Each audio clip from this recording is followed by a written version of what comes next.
3부 대장 초대석. 자, 오늘도 어마무시한 분들 좀 모셨습니다. 제가 개인적으로 정말 좋아하고 또 꼭 모시고 싶었었어요. 그리고 3주 전, 거의 한 달 전부터 말씀드려갖고 스케줄 드디어 잡았습니다.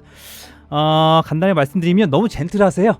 목소리가 일단 또 딱 먹여주는 게 있죠. 자, 간단히 말씀을 드리면 이따가 소개를 할 거겠지만 동북아 평화경제협회 지자체 협력사업단장을 맡고 계시네요. 자, 김광민 변호사님 오셨습니다. 반갑습니다. 예, 안녕하세요. 김광민입니다. 네, 소개 마음에 들었습니까? 아, 훌륭합니다. 자, 하지만 이제 본격적으로 이제 혼자 PR을 하셔야 돼요. 자, 우리 오늘 검증을 할 거예요, 변호사님. 말씀 없으셨잖아요. 제가 또 워낙 좋아하고 또 친한 형님이신데, 자, 오늘 제가 감히 한번 우리 김광민 변호사님 검증을 약간 해보고 편하게, 예능이니까 편하게 해주시죠. 저희 시사 방송이 하겠지만 예능이에요. 아시죠? 아, 예능이라 생각하고 하겠습니다. 알겠습니다. 자, 첫 번째 순서가 제가 김광민 변호사님, 당신은 누구십니까? 하게 되면 변호사님께서 편하게 그냥 전 뭐하고 있고 알아서 오늘 PR을 하시면 돼요. 저 챙겨주지 않아요. 본인이 홍보하셔야 돼요. 지금 뭐 예. 딱히 뭐 홍보의 필요성을 못 느끼는데. 최근에 또 개업도 하셨잖아요, 형님. 아, 그렇죠. 예. 자, 그러면 준비되셨습니까? 네. 자, 한번 가도록 하겠습니다. 자, 김광민 변호사님, 당신은 과연 누구십니까? 그 올해로 변호사 7년 차 되는 김광민입니다. 예, 7년 차라고 하면 뭐 경력이 너무 적다라고 생각하실 수 있는데요. 이쪽 업계에서는 보통 한 5에서 8년 차 정도를 뭐 신내렸다 그렇게 얘기합니다. 그래서 제가 지금 가장 신이 내려 있을 상태고요. 예, 당연히 뭐 승수율도 상당히 높고, 예, 그 지금까지는 저기 한 6년 동안은 돈이 안 되는 일만 했습니다.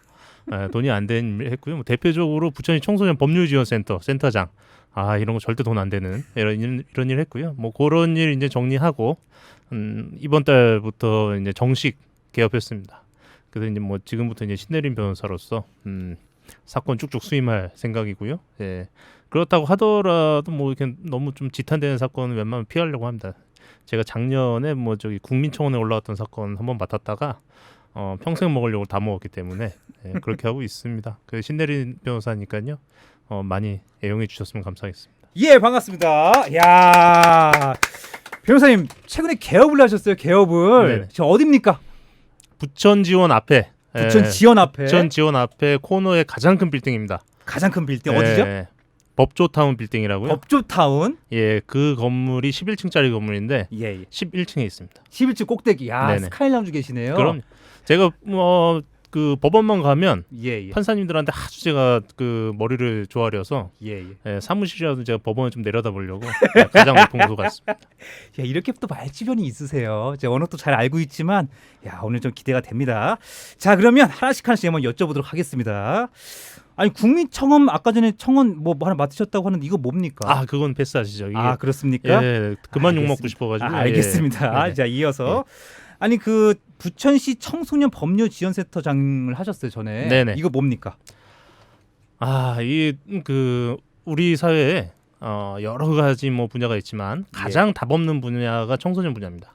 가장 답 없는 분야가. 그렇죠. 예. 왜죠? 청소년은 일단 우선적으로는 가정에서 보살펴야 되고요. 예. 가정의 보살핌이 좀 어려웠을 경우에는 뭐 동네에서 보살피고 학교에서 보살피고 이렇게 그 가정이나 뭐 지역 커뮤니티에서 보살펴야 되는데, 근래 들어서 한국 사회는 이런 게 다 무너졌죠. 가정이 해체되고 동네가 해체되고 학교도 뭐 돌봄의 기능은 상당히 약화됐고요. 그래서 이러한 해체 속에서 뭐 그 좀 방황하는 청소년들이 있습니다. 그렇다고 하면 이러한 그 모든 안전망이 해체된 곳에서 방황하는 청소년들은 이들을 다시 뭐 안전한 곳으로, 바람직한 곳으로 이끄는 게 정말 힘들어요. 정말 힘든데 개념 없이 그 친구들을 좀 어떻게 돌봐주겠다라고 해서 만들어진 조직이고요. 그래서 뭐 지금 8년 설립한 지 아마 8년 정도 됐을 겁니다. 8년 됐고 그 중에 제가 거의 7년을 제가 센터장을 했고요. 거의 뭐 초창기 멤버시네요. 그렇죠. 예. 그랬는데 뭐 6년 7년 동안 좌절만 해왔고요. 하지만 그 좌절 속에서도 뭐 당연히 존재의 가치가 있기 때문에 꾸준히 운영해 오고 있고, 뭐 하는 일을 말씀드리면 청소년, 그러니까 주로 이제 사고 친 청소년입니다. 사고 친. 예, 저희는 사고 안 친 친구들은 뭐 저희가 돌볼 필요가 없으니까, 사고 친 청소년들을 경찰 조사 단계부터 검찰 재판까지 다 풀로 서비스를 해주고요. 예. 근데 더욱이 이 친구들 같은 경우는 뭐 법률 지원만 한다고 해서 뭔가 그 효과가 있지는 않으니까 동시에 이제 사회복지적인 지원도 해주는 사회복지적인 예, 거. 그럼 뭐 풀 서비스 해주는 기관입니다. 바른 길로 인도해주는 역할을 한다는 거네요. 바른 길이라는 표현은 좀 그렇고요. 예, 예. 제가 그 표현 썼군요. 아. 상당히 안 좋은 표현입니다. 예. 그렇습니까? 뭐 바르다는 게 예. 뭐 예컨대 뭐 학교를 다녀 바른 건지 거리에 있으면 바르지 않은 건지 뭐 이런 애매한 게 있기 때문에요. 바르다기보다는 뭐 현행법에 위배되는 행위를 더 이상 안 할 수 있도록 현행법에 예, 그 정도만 해도 저희는 매우 만족합니다. 법률적으로. 네네. 그렇군요. 쉽게 얘기해서 경찰한테 잡혀가지만 않으면 저희는 성공했다고 생각합니다. 그렇습니까? 자, 그리고 동북아 평화경제협회라는 게 있다는데 여기서 단장을 맡고 계세요. 이게 뭡니까? 동북아 평화경제협회는요. 예. 그 너무나 유명하신 분이죠. 이해찬 전 총리께서 지금 이사장으로 계시고 있고요. 예. 그 동북아 전체의 뭐 평화와 경제 뭐 이런 것도 관심이 있긴 하지만 주로 이제 북한 관련해서 남북 관계, 남북 뭐 평화 경제 관계 뭐 이런 부분 관련해서 뭐 여러 가지 사업을 하고 있는 사단법인입니다. 사단법인 남북관계에서 동북아 평화협회 사업 단장을 맡고 계시고요. 그리고 이제 민변 출신이지 않습니까? 네네. 민변 출신인 변호사들이 뭐 하는 건지 모르는 분들이 있거든요. 예. 말씀 좀 해주시죠. 지금 뭐 부천에서 뭐 가장 유명하신 분은 지금 시장하고 계신 장덕천 시장님. 예, 장덕 시장님이 변호사 때 이제 민변 활동을 하셨고요. 저는 장 시장님이 그 시장으로 가신 다음 해부터 2년 정도 민변 부천 지회장을 했습니다. 지회장을 했고 민변이라는 곳이 특별하게 뭐 이런 일을 한다라고 그 뭐 정의되기는 좀 어렵고요. 근데 예컨대 과거 이제 독재 정부 뭐 이런 문제가 좀 있었을 경우에는 변호사들이 민주화를 위해서 직접적으로 뭐 투쟁을 하고 이런 일도 있긴 했지만 어느 정도 이제 제도적 민주화, 제도적 민주화가 된 이후에는 직접적인 뭐 투쟁이라든지 이런 것보다는 사회에 있는 여러 가지 약자들, 소수자들 이런 분들, 법에 도움이 필요한 분들에게 어떤 서비스를 제공하는 일도 많이 하고요. 특히나 뭐 아무리 제도적인 민주화가 됐다 하더라도 그 제도라는 것이 완벽할 수 없으니까 그 과정 속에서 여러 가지 반민주적인 뭐 이러한 상황들이 발생했을 경우에는 그런 곳에 대해서 정치적 목소리들을 내기도 하고 여러 가지 활동하고 있습니다. 그렇군요. 그리고 이제 프로필 보게 되면 부천시 고문 변호사를 하셨잖아요. 네네. 자, 이것은 부천시하고 뭘 하는 겁니까? 네. 지자체가 사건 사고가 많습니다. 지자체가요? 예, 사건 사고가 많고 송무에 엄청나게 많이 시달리고 있고요. 소문에? 송무. 송무? 예, 송무에 시달리는데 대부분의 송무는 공무원들이 직접 해결합니다. 소송이 들어왔을 경우에 공무원들이 직접 해결을 하는데 뭐 몇몇 사건들 같은 경우는 공무원들이 직접 해결하기 좀 어려운 사건들이 있고 그런 사건들 같은 경우는 저희 이제 고문 변호사단이 법률 대리인으로 들어가서 재판을 하기도 하고요. 이렇게 재판 부분도 있고 또 하나는 이 공무원분들이 어떤 행정을 함에 있어서 가끔 법률적으로 좀 애매한 경우가 있습니다. 내가 이렇게 행정 처리를 할 때 이게 합법적인지 그렇지 않은지 아니면 이렇게 하는 것이 시민에게 도움이 되는지 뭐 이런 여러 가지 법률적 검토가 필요하고 그럴 때 뭐 법률 자문을 하기도 하고요. 그럼 부천시로 출근을 했었던 그렇지 않습니다. 그렇지 않고요. 네네. 그렇지 않군요. 자, 부천시 고문 변호사에 대해서 알아봤었고요. 자, 그리고 보니까 또 작가님이세요. 우리 김광민 변호사님 작가님 어떤 책을 내셨죠? 보통 이제 그 여러분들이 뭐 작가라고 자부하시는 분들이 있긴 하지만요. 저는 제 기준으로 메이저 출판사에서 3권 정도 책은 내야 작가다라고 생각합니다. 제가 정확하게 메이저 출판사 딱 3권 냈습니다. 3권 냈기 때문에 작가다. 그렇죠. 그건 뭐. 자, 우리 김광민 작가 변호사님과 함께 하고 있다는 거 말씀드리고요. 자, 어떤 책이 나오는지 말씀을 해주시죠. 우선은 그 가장 먼저 낸 책은요. 헌법 쉽게 읽기라고 해서 인물과 사상사에서 나온 책입니다. 이 책이 저한테 뭐 상당히 의미 깊은 책인데요. 제가 변호사 한 2년 차 때였을 겁니다. 그 세터민들 북한에서 이주하신 세터민들 단체에서 요청이 왔어요. 특히 세터민 여성분들 단체인데 이 단체 이름이 친정집입니다. 친정집. 그러니까 북한에서 고향을 떠나 내려와 봤더니 가장 아쉬운 게 친정이 없다라는 것. 친정이 없다는 거. 그래서 그쵸. 우리가 우리의 친정이 돼주자. 해서 친정집이라는 이름으로 만든 뭐 단체인데 이 단체에서 이 회원들에게 한국 사회에 대해서 좀 알려주고 싶다. 그래서 한국 사회에 대해서 가르쳐주면 뭘 알려주면 될까라고 고민을 하다가 헌법을 한번 읽어보자. 헌법. 예, 헌법을 읽어보자. 그래서 헌법을 좀 가르쳐줄 강사를 찾다가 제가 이제 섭외가 됐죠. 그래서 저한테 이제 그 이런저런 취지로 헌법을 좀 가르쳐 달라라고 얘기를 하셔가지고 제가 처음에 든 생각은 아니 뭐 한국 사회를 이해하려면 저기 임대차 보호법이나 자본시장법이나 뭐 이런 거 좀 공부하셔야 되지 않을까. 예, 뭐 헌법을 왜 그거 사실 제가 학교 다닐 때나 시험 공부할 때도 헌법은 제가 별로 공부를 안 해서 잘 몰랐습니다. 그래도 뭐 그쪽에서 워낙 강력하게 헌법을 요청을 하셔서 제가 이제 그분들이랑 헌법을 공부하려고 했는데 우선 공부를 하려면 교재가 있어야 되지 않습니까? 그쵸. 그래서 이제 서점에 가서 헌법 교재를 찾아봤더니 두 분류로 나눌 수 있더라고요. 하나는 수험서, 뭐 사시나 변호사 시험을 위한 수험서가 있고, 나머지 하나는 헌법의 이름을 위장한 그냥 에세이집, 뭐 헌법 산책 뭐 이런 책이 있는데요.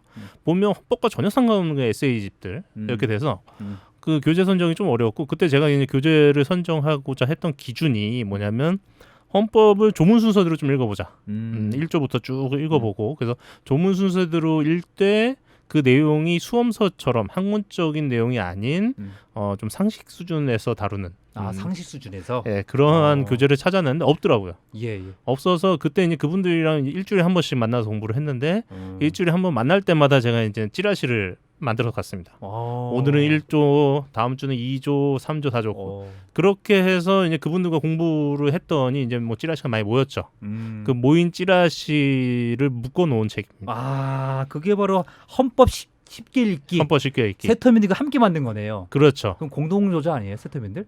제가 뭐 이 자리를 빌어서 저희 공동 저자분들께 당신들의 이름을 못 올려드리는 것에 대해서 사과하겠습니다. 아니 그러면 그 세터민들하고 에피소드 같은 거 있었을 것 같은데 어떤 거 하나 좀 말씀해 주시죠, 재밌는 거. 세터민들하고는 저는 만날 일이 없잖아요, 세터민들하고. 그분들이 뭐 헌법을 뭐 저는 모를 테고 어떻습니까? 그분들이랑 읽을 때요. 그 제가 이제 뭐 표현의 자유 부분에서 그 이적 표현물을 좀 얘기를 했어요. 그건 또 뭐예요? 이적. 국가보안법에 위반되는. 그러니까 이제 북한을 찬양한다라고 이제 그 낙인 찍힌 그런 표현문들입니다. 이적 뭐라고요? 이적 적을 이롭게 한다. 이적. 근데 이제 이적 표현물이라는 것이 이제 적을 이롭게 한다라는 뜻인데 여기서 적은 북한이죠. 그렇죠. 그런데 이게 좀 상당히 너무 포괄적으로 적용이 돼서 실제로 뭐 북한을 찬양하는 것도 아님에도 불구하고 이렇게 낙인 찍고 그 작가들이 처벌받고 이런 사례들이 있어요. 그래서 제가 이제 뭐 이런 사례를 다 얘기하면서 이제 한국이 가지고 있는 북한에 대한 그 악마화, 마녀화 이런 부분들에 좀 설명을 했는데 저는 이런 얘기를 하면 그분들이 한국 사회가 이러냐 좀 공감도 하고 그럴 줄 알았는데 저보다 북한을 더 좀 껄쩍지근하게 생각하시더라고요. 그래서 이제 그래서 순간 좀 당황했던 이런 분들도 있고 뭐 이건 뭐 그냥 웃긴 일이고요. 나머지 그 상당히 좀 순수하십니다. 순수하신데 이제 한국 사회에 오셔가지고 경제적 기반을 닦으시느라고 좀 삶에 좀 많이 찌들어 계시죠. 찌들어 계셔서 뭐 가서 수업 한 3분의 1하고 3분의 2 정도는 당신들께서 당하신 여러 가지 피해 상황에 대한 뭐 법률 저기 상담해드리고 뭐 그랬습니다. 특히 이런 것도 있어요. 뭐 자녀분들을 변호사를 만들겠다고. 자녀분들을? 예. 왜요? 이유가 있을 거 아니에요. 뭐 제가 멋있어 보였나 보죠. 그래서 근데 우리 김광현 변호사님이 되게 목소리가 멋지 않아요? 저 처음에 목소리 딱 들었을 때 와 이 목소리가 뭐 이렇게 멋져 변호사가 이런 생각이 들더라고요. 감사합니다. 그래서 이게 화면이 안 나와야 되는데 화면이 나와가지고 좀 자, 우리 말주변까지 멋지신 우리 김강민 작가 변호사님과 함께 하고 있다는 걸 말씀드리고 두 번째 곡도 저 책 또 소개시켜 주세요. 그래서 그 다음 책은 대한민국을 발칵 뒤집은 헌법재판소 결정 20 이라는 책인데 대한민국 발칵 뒤집은 헌법재판소 결정 20. 그러니까 헌법재판소의 판결은 판결이라고 하지 않고 결정이라고 합니다. 결정. 그래서 여태까지 이제 헌법재판소가 만들어진 후에 여태까지 나왔던 결정들 결정들 중에 가장 핵심적인 결정 20개를 제가 임의로 추출을 해서 사례 같은 것들이 나오겠네요. 그렇죠. 이제 그걸 이제 소개했던 책이고요. 음. 저 책은 사실은 이제 뭐 그 전 세계를 발칵 뒤집은 판결 뭐 35인가 뭐 그리고 미국을 발칵 뒤집은 뭐 판결 뭐 30 뭐 이런 식으로 해서 시리즈 책이 2개 있습니다. 아, 시리즈 책이. 네, 2개가 있고 2개가 이제 현암사라는 상당히 훌륭한 출판사에 나왔는데 그 출판사에서 요것의 한국 버전을 만들어 보자. 그래서 저의 그 헌법식기 읽기를 보시고 예. 감동 받으셔서 저한테 이제 그 제안이 왔죠. 제안이 와서 제가 이제 덜컥 계약을 하고 예. 이게 마감에 밀려서 겨우겨우 써낸 책이 그 책입니다. 두 번째 책이 지금 순서대로 가고 있는 거죠. 네, 헌법 맞습니다. 버전 가고 예. 그다음 대한민국 발칵 가고 자 그다음에 세 번째 책 뭡니까? 세 번째 그 이름이 길어서 저도 잘 생각하는데 뭐 예. 작가님이 기억이 안 난대요. 자 제가 이제 말씀드릴게요. 10대 인권의 주인공이 되다. 네, 이거 뭡니까 이거? 이게 제가 예. 제가 앞에 제 소개를 할 때 제가 너무 돈 얘기만 해서 제 진정한 소개는 못 드렸는데 예. 제가 그 대한민국에서 청소년 관련 법률 독보적인 1위 변호사입니다. 아, 청소년 관련해서 예. 청소년 전문 분야로 예. 독보적인 1위인데 왜 독보적인 1위냐면 하는 사람이 저 말고는 없어요. 아, 그래요? 예. 아, 이유가 뭐예요? 뭐 아이고. 돈이 안 돼요? 뭐 때문에? 뭐 제가 이렇게 그 공식적인 채널에 나와서 돈 얘기만 계속해서 죄송한데 돈이 안 되죠. 아, 그렇습니까? 돈이 안 되기 때문에 예. 하지 않습니다. 근데 정말 돈을 떠나서 가장 중요한 거잖아요. 우리나라의 미래 꿈나무가 정말 될 사람들인데 제일 중요한 거잖아요. 예. 명분은 확실하게 있다는 거잖아요. 명분만 있죠. 예. 명분만 있다. 명분만 있고 그래서 제가 1위라서 예. 그래서 또 이것도 뭐 제 의지대로 쓴 건 아니고요. 판파스라는 출판사에서 변호사님이 이런 부분에서 뭐 전문성을 갖고 계신데 청소년 인권에 관련해서 한번 좀 작업을 해보자. 청소년 인권에 대해서. 예. 그렇게 와서 뭐 작업한 책이고요. 청소년 관점에서의 뭐 여러 가지 인권에 대한 해석들 이런 것이 담겨 있는 매우 읽기 편한 책입니다. 청소년 관련 인권에 대해서 매우 읽기 편한 책이다. 이게 10대 인권의 주인공이 되다라고 할 수 있겠습니까? 자, 저희 지금 대장 초대석에 변호사분들이 이제 김광희 변호사 오늘 나왔으니까 세 번째 변호사님이세요. 아, 네. 참 색깔들이 다 다양하네요. 우리 최영길 변호사 나왔었고, 그다음 조용희 변호사님 나왔었고, 오늘 세 번째 김광희 변호사 나오셨는데, 와, 이게 변호사들은 이게 다 틀린 것 같아요. 자기 색깔과 주관이 확실한 것 같고, 더불어서 오늘 김광희 변호사님 목소리까지 젠틀하다는 거 말씀드리면서, 자, 이 세 권의 책 대해서 알아봤는데요. 자, 그러면 지금 청소년 법률 지원 센터 하시면서 센터장 하시면서 안타까웠던 사건 사고가 있을 것 같아요. 자, 어떤 일이 있습니까? 청소년은요. 예. 청소년만을 욕할 수 있는 사례가 전혀 없습니다. 아, 그렇습니까? 예. 왜냐하면 청소년은 어쨌든 우리 사회에서 성장해 나가는 시기잖아요. 예. 성장해 나가는 시기라고 하는 것은 어떻게 얘기할 수 있냐면 대한민국 시민이 되어가는 과정입니다. 대한민국 시민이 되어가는 과정이다. 예, 그리고 그들을 대한민국 시민으로 만드는 건 지들이 열심히 해서 만들어져 가는 것도 있긴 하겠지만 가족이나 학교나 동네에서 그들을 그 대한민국 시민으로 만들어 줘야 되거든요. 예컨대 뭐냐면 뭐 사고를 치면 어른들이 혼내기도 하고 뭐 훌륭한 일을 하면 칭찬받기도 하고 하면서 아이고 이러면 안 되는구나. 이렇게 해야 되는구나. 이런 거를 몸으로 익혀가는 과정이에요. 근데 그런 과정에 있는 친구들이 어떤 사고를 쳤다. 나쁜 짓을 했다. 라고 했을 경우에는 그 친구의 잘못일 수도 있긴 하겠지만 그 친구를 그렇게 이끌어간 그 환경의 잘못이 훨씬 크거든요. 그렇죠. 환경. 근데 이제 제가 이제 다루는 친구들 같은 경우는 이제 아까도 말씀드렸듯이 사고 안 치는 친구들은 저를 안 찾아옵니다. 다들 사고를 친 친구고 그 사고를 친 친구도 좀 빡세게 친 친구들. 이런 친구들만 오는데 이런 친구들 보면 하나같이 가정이나 뭐 주변 환경에 문제가 있습니다. 가정 환경에 문제가. 네, 가정 환경에 문제가 있다. 그래서 그러한 배경 속에서 이렇게 비행으로 이어지는 친구들이 있고요. 그래서 그런 내용을 보면 다들 좀 가슴이 아프고, 그 예컨대 이제 그 저희 대한민국의 희대의 탈옥수 신창원 있지 않습니까? 신창원. 예. 신창원이 처음 전과를 단 게 이제 아버지가 뭐 이 친구가 절도를 했나? 뭐 그랬을 때 이제 뭐 버릇을 고친다고 직접 끌고 이제 경찰서 가서 신고했다가 그때 이제 처음 별을 달고 이제 연달아 별을 달게 됐는데 뭐 그런 비슷한 경우도 있습니다. 어머니가 얘가 지금 자꾸 사고 치니까 얘를 차라리 소년에 보내가지고 좀 뭐 가르쳐야겠다. 뭐 이래서 이제 뭐 부모님이 직접 소년을 토스하는 뭐 이런 통고라는 제도가 있습니다. 예, 통고. 예, 뭐 요 제도로 해서 이제 법원에 보내고 했다가 이 친구가 그 이후로 그냥 밑도 끝도 없는 그 비행의 굴레에 빠지기도 하고 이런 사례도 있었고요. 그래서 하여튼 뭐 제가 이 6년 뭐 7년 가까이 하면서 뭐 겪었던 사례를 말씀드리면 중복되는 사례 없이 이제 한 3박 4일 얘기할 수 있습니다. 아, 예, 그래서 이 프로그램 해야 되니까요. 여기까지만 얘기하겠습니다. 아니, 좀 궁금한 게 예.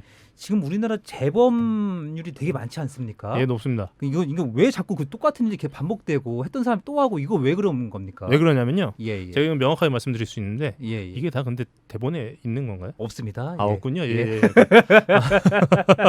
예. 예. 예. 제가 명확하게 말씀드릴 수 있는데 예, 예.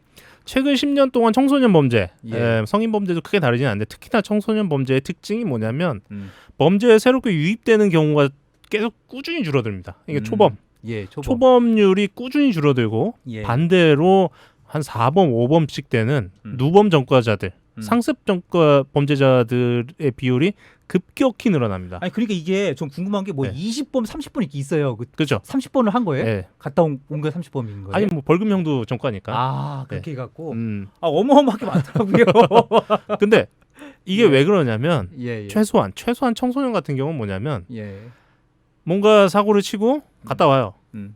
갔다 왔을 때 이 친구가 내가 다시 돌아온 나의 그 환경, 내가 다시 간 곳, 그곳의 모습이 변해 있어야 돼요. 아.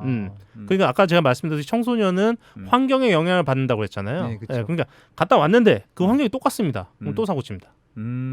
갔다 왔는데 환경이 똑같아요. 그럼 또 사고 쳐요. 그래서 한 번 사고를 치기 시작했던 애들은 특히 환경적인 문제에 큰 영향을 받아서 사고를 쳤던 친구들 같은 경우는 꾸준히 반복적으로 사고를 치는 상황이 됩니다. 예. 왜냐하면 환경이 개선이 안 되니까. 환경 개선이 안 돼서. 근데 반면에 음. 초범의 진입률이 적어진다라고 하는 것은 뭐냐면 예. 한국 사회가 전반적인 환경은 괜찮아지는 거죠. 전반적인 환경은 괜찮아지는데 그 특정한 곳이 슬레마돼가는 경향이 있습니다. 특정한 곳이. 슬레마돼가는. 아. 그러니까 예컨대 그 도시를 개발해 버리면 아파트 단지가 들어서고 아파트 단지가 만들어지고 주변에 상가 단지가 생기고 주변에 학교가 생기고 하면서 이 친구들은 아파트 학교 학원 뭐 이런 식으로 살죠. 범죄를 저지를 기회도 틈도 유인도 없습니다. 아. 근데 반면에 예. 예. 신도시가 개발되면서 거기서 소외된 지역들, 소외된 지역들은 점점 더 낙후되거든요. 점점 더 낙후되고 그 안엔 그 사회 기반 시설이 점점 더 부족화되고 인구 밀도는 높아지고 그쵸. 예. 이러시면서 특히나 이제 그 이게 좀 오해 소지가 있는데 경제적 수준이 낮은 지역에 계신 분들이 범죄를 저지를 가능성이 크다 이 얘기가 아닙니다. 네. 예. 경제적 수준이 낮은 지역이 여러 가지로 커뮤니티가 불안정하고 해체되는 여러 요인들이 있다는 뜻이죠. 그래서 그런 지역에 남아있는 청소년들이 계속 반복해서 사고를 치는 거예요. 요거를 이제 다른 사례를 갖고 말씀을 드리면 예. 부천이 뭐 한 3, 4년쯤 전일 거예요. 뭐 예컨대 백골 여중생 사건, 뭐 초등학생 토막살인 사건 이런 식으로 해가지고 3, 4년 전에 그 인천 부천에서 집중적으로 부모에 의해서 살해당하고 학대당하는 아동학대 사건들이 인천 부천 지역에서 집중적으로 나왔거든요. 그쵸. 근데 그 네. 지역들의 공통적인 특징이 뭐냐면 구도심지였습니다. 원도심. 예. 상대적으로 경제적으로 그리고 사회 인프라적으로 낙후된 곳들. 예. 환경적인 영향이 상당히 큰 거죠. 아니 그러면 어차피 우리 변호사님은 청소년 법률 지원 센터장 오래 하셨기 때문에 그 청소년들을 어떻게 좀 선도할 수 있는 이런 뭐 팁 같은 거 혹시 뭐 없으셨습니까? 이게 그 팁을 뭐 찾아보자고 하면 두 가지가 있는데요. 하나는 거시적인 부분이죠. 전반적으로 대한민국의 지역 커뮤니티를 뭐 복원하고 가정을 복원하고 이런 건데 그거는 너무 거시적인 부분이라 저 같은 뭐 나부랭이들이 얘기할 건 아니고요. 그거는 저기 높으신 분들이 장기적으로 세워야 되실 부분이고 저는 사실 뭐 제가 이제 현장에서 보면서 가장 큰 영향을 미치고 그렇기 때문에 가장 이 부분을 개선했을 때 큰 효과가 있겠다라고 생각된 부분은 학교입니다. 학교. 지금의 학교는 학교에서 무슨 문제가 발생했을 때 그 담임 선생님 개입할 수가 없어요. 그러니까 예컨대 폭력 사건이 발생하면 발생하는 그 순간 담임 선생님은 배제되고 학폭 전담 교사가 들어와서 경찰에서 조사하듯이 쭉 조사를 하고 이거를 뭐 심의위에 올려서 심의위에서 통과가 되면 학폭위로 올려버립니다. 그러면 이제 학폭위에서 재판하듯이 불러다가 면담하고 너는 몇 호 처분 결과로 이렇게 그냥 바로 이렇게 나와버리거든요. 이렇게 나와버리고 그것이 그런 식으로 학폭위의 처분을 받는 것이 반복되다 보면 이 친구 학교에서 적응을 못하고 학교를 그만두게 되고 학교에 뭐 강제적으로 밀려나는 거죠. 이렇게 됐는데 제가 참 안타까운 부분은 뭐냐면 문제가 발생하는 곳은 교실이에요. 교실에서 문제가 발생했고 교실에서 문제가 발생했다라는 것은 교실 안에 여러 가지 인간관계 속에서 문제가 발생한 거고 그렇기 때문에 이 문제를 궁극적으로 해결할 수 있는 곳 또한 교실입니다. 그렇죠. 예. 네. 교실에서 친구들끼리 싸웠으면 결국 이 문제의 궁극적인 해결은 친구들 간의 진정성 있는 화해예요. 그리고 그 친구들 간의 진정성 있는 화해를 만들어낼 수 있는 키를 갖고 있는 사람은 담임교사입니다. 담임교사. 그런데 사고가 터지면 담임 배제 그리고 가피해자 배제 분리라고 해가지고 가해자와 피해자가 같은 공간에 있으면 안 됩니다. 그러니까 이제 빼서 뭐 출석을 정지시켜 버리든지 뭘 하든지 해서 분리해버리고 그러니까 교실 안에서 교실이 스스로 뭔가를 할 수 있는 기회 자체를 다 배제해 버리는 거죠. 그렇다 보니까 학폭은 반복되는 학폭 속에서 이 친구가 내가 이제 뭐 내가 이런 걸 잘못했구나.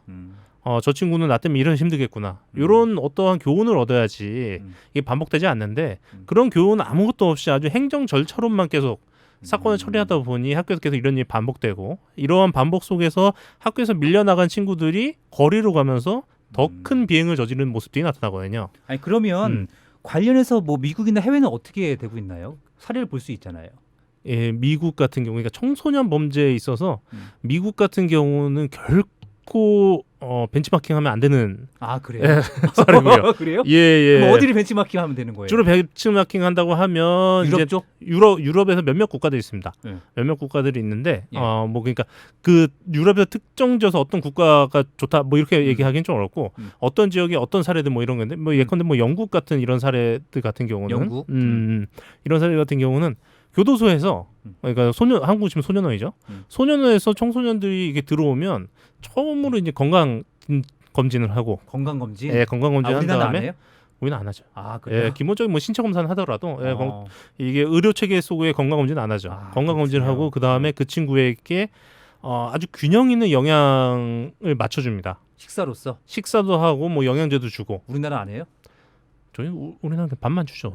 네, 반만 주고 뭐 이게 아니 밥도 뭐 영양식 있게 할 거 아니에요. 그 말씀드리면 그 한국에 이제 그 소년 보호 그 치료 시설이 있어요. 치료 시설. 그러니까 청소년들이 이제 소년원을 가면 가는데 이 친구가 이제 그 어떤 치료가 필요한 친구들 같은 경우는 소년원 중에 치료가 가능한 소년원이 있는데 그 소년원이 대한민국에 한 개밖에 없습니다. 어딥니까? 대전 딱 하나밖에 없어요. 대전. 그 정도로 좀 빈약하고요. 근데 영국에서 이렇게 하는 이유는 뭐냐면 이렇게 비행을 저지른 친구들 중에 많은 수가 가정이 좀 그 보호 기능을 못하는 친구들이 있는 거죠. 제가 뭐 누누이 반복한 것처럼 환경적인 요인이기 때문에 그러니까 가정이 이 친구들 보호 못하고 그런 환경 속에서 비행을 저지르게 되는데 그렇다고 하면 이 친구의 영양 균형 상태가 올바르지 않을 가능성이 큰 거죠. 왜냐하면 영양 균형은 가정에서 해준 건데. 근데 하나 더 나가서 청소년 같은 경우는 영양소가 균형을 이뤄야지. 그렇죠. 그 정신도 발전을 할 수 있거든요. 정신도. 그러니까 가정에서 이제 뭐 그 보호받지 못하는 과정에 영양결핍이 발생하면 그것이 청소년의 행동 장애로도 이어질 수 있다라는 거죠.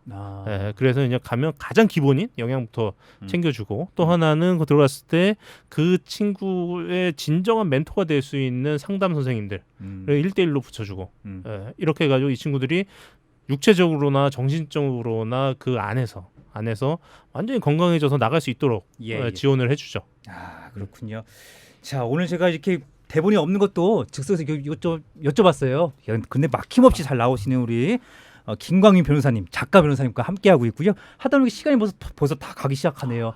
자, 이렇게 저기 변호사님께서 그 지역사회에서 활동까지 여러 방면으로 좋은 일 하고 계신데 더 하고 싶은 행보 뭐가 있습니까? 더 하고 싶은 행보요? 예, 뭐 어떻게 뭐 내년 뭐 지방선거도 있고 하는데 아니 그냥 뭐 예. 행보 이런 분들은 많이 공개가 돼야 돼요. 청소년 특히 아니, 예, 뭐 딱히 뭐 하고 싶은 건 없고요. 예, 예. 지금 제가 이제 지역에서 그러니까 뭐 제가 있는 지역이 이제 소수니까 예, 예, 지역구로 하면 부천 병 지역구입니다. 병지역구, 예, 가불병정 4개 그렇죠. 지역구 있죠. 예, 병 지역구에 지금 지역위원장님이 김상희 부의장님, 예, 김상희 네. 지금 현재 국회 부의장님, 예, 부의장님인데 예. 이분이 부의장이라는 것에 좀 정치적인 걸 떠나서 예. 대한민국에서 상당한 의미가 있습니다. 뭐냐면 헌정사상 최초의 여성 부의장입니다. 그렇죠. 최초의 여성 부의장이시죠. 저는 지금까지는 제가 계속 청소년 얘기만 했지만 음. 제가 처음에 얘기할 때 가장 답 없는 부분 중에 하나가 청소년이다 했잖아요. 예. 두 번째로 답 없는 부분이 여성입니다. 여성. 예. 예. 그래서 이제 그 청소년이라는 것은 이제 눈에 띄게 차별받거든요. 예. 그런데 여성이라는 부분은 눈에 띄게 차별 안 받습니다. 아, 그렇습니까? 안 보이게 차별을 받기 때문에 예. 오히려 더 그 답이 없을 수도 있는데 그러니까 여성이 눈에 안 띄게 차별받았다라는 대표적인 케이스가 사실 정치권이거든요. 아, 그렇군요. 그러니까 지금 헌정사상 70년 동안 여성 국회 부의장이 한 명도 없었다.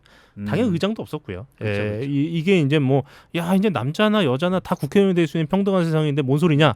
라고 그렇죠. 누구나 국회의원 될 수 있는 평등한 세상이지만 그 내용을 살펴보면 여전히 차별이 있었고 그 차별을 어마무시하게 깨버린 게 최초 여성 국회 부의장의 탄생이다. 그렇군요. 있고 저는 뭐 제가 할 수 있는 건 없지만 최소한 제가 여성 국회의장이 탄생하는 모습을 저희 지역이면 더 좋을 것 같고 그래서 이거를 조만간 봤으면 좋겠습니다. 예. 최초의 또 여성 부의장님을 한번 모셔야겠죠. 한번 해주시겠습니까? 아 제가요. 예. 뭐 제가 예. 전화해주시면 제가 두 번째 전화하면 되잖아요. 제가 카톡은 한번 넣어보겠습니다. 그래서 일단은 이제 부의장님 빼고 일단은 혹시 이거 MBS 뉴스 대장이 그래도 이분만큼 소개되어야 된다. 누구 있습니까? 릴레이 추천 한번 해주시죠. 릴레이 추천이요? 예. 아니 뭐 이런 건 좀 미리 얘기를 해주시지. 뭐 얘기. 이런 분 한 공개되어야 된다. 누구 있습니까? 뭐 장덕천 시장 한번 부를까요? 그럴까요? 예. 제가 미리 얘기했었는데 부담스러워하시던데요. 됩니까? 됩니까? 진짜? 저요? 내가 부를 수 있는 사람? 예. 내가 그래야죠. 내가 부를 수 있는 본인께서 사람? 부를 수 있는 사람을 한번 제가 추천해 달라는 겁니다. 뭐 제가 나중에 서면 제출하겠습니다. 서면 제출. 예, 서면 제출하겠습니다. 자, 이상 김강희 변호사였습니다. 감사합니다. 감사합니다.